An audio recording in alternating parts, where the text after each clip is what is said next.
This is MJ Green Mountain coming live and direct to you from the Green Festival.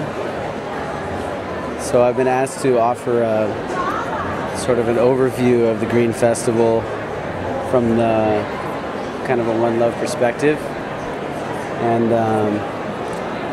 so I would say that this is really a community event from the standpoint that it's like there are so many people who've been part of this movement for a long time, and a lot of people who are just new coming on board. There's a lot of interconnections here. So it's this particular Green Festival event in San Francisco is a very social situation. A lot of people who are like supporting each other, doing the works. A lot of people who have been making a lot of sacrifices for many years to bring forth a kind of message about the greening of life and becoming a holistic, organic part of nature that we all are already, but learning how to do that more.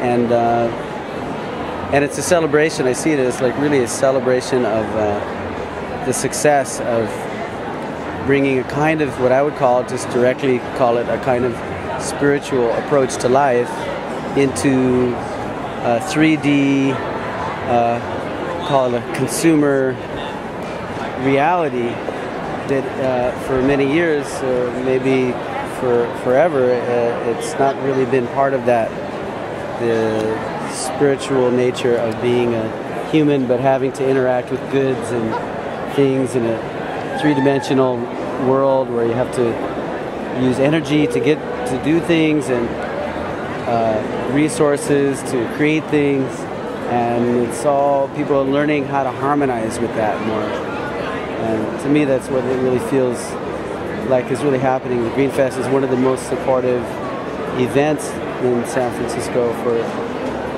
bringing people of the like-minded consciousness together to do things on a massive scale and on a mainstream, call it mainstream level.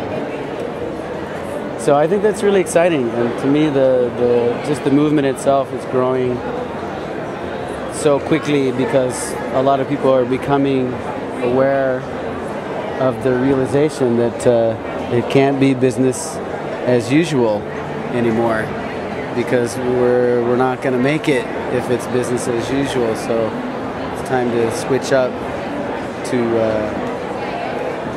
rewrite the story to one that's fully sustainable, not just somewhat sustainable or somewhat harmonic or somewhat holistic, but that it is those things, that it truly embodies the full picture and not just the pocketbook or person's ego or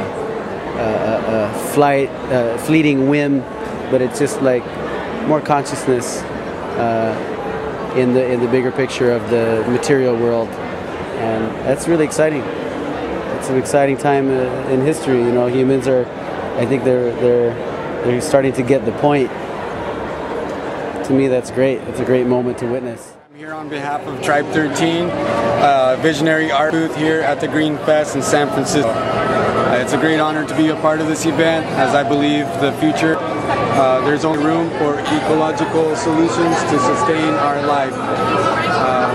We are no longer in a situation where we have any other kind of choice rather than to compassionately adhere to a more harmonious life that can be nurtured and taken care of by ecological solutions.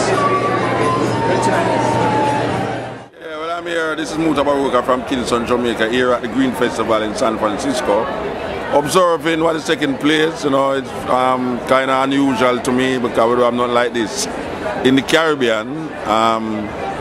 We would hope that what is happening here would trickle down somewhere in our part of the world, because this is where the technology and they know what it's supposed to be is. And we would hope that what is happening here, the people who is responsible for this would be able to make some of this knowledge trickle down into the so-called third world countries like Jamaica, where I'm coming from, because we in Jamaica is really out of touch with the different advancement in what we call biotechnology, what we call in sustainable things. You know, we still follow the old way, the old European way of doing things, the old American way of doing things. So we kind of fall back in the understanding and the know-how of what we call environmental protection. This is a very good thing, you know. It's just that it seems to be very cornered. It's not open to the people who would make a difference, or the people who it is affecting in their communities. It needs to be more community-based, community-oriented, you know, and it can go international because, as I said before, what is happening in the Caribbean speaks clearly of a miseducation and a misunderstanding about environmental affairs. And things like this I think, and I hope, would shed some light on what we should do or what we could do to benefit the environment.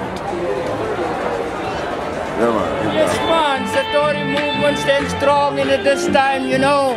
In this time we should pick up life, all life, including plant life, and this is the way we're gonna grow.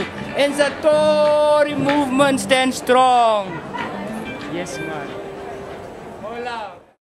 Je me souviens d'avoir passé une nuit délicieuse hors de la ville, dans un chemin qui côtoyait le Rhône ou la Saône, car je ne me rappelle pas lequel des deux. Des jardins élevés en terrasse bordaient le chemin du côté opposé. Il avait fait très chaud ce jour-là. La soirée était charmante. La rosée humectait l'herbe flétrie. Point de vent. Une nuit tranquille. L'air était frais sans être froid. Le soleil, après se coucher, avait laissé le ciel des vapeurs bleues dont la réflexion rendait l'eau couleur de bleu. Les arbres des terrasses étaient chargés de rossignols.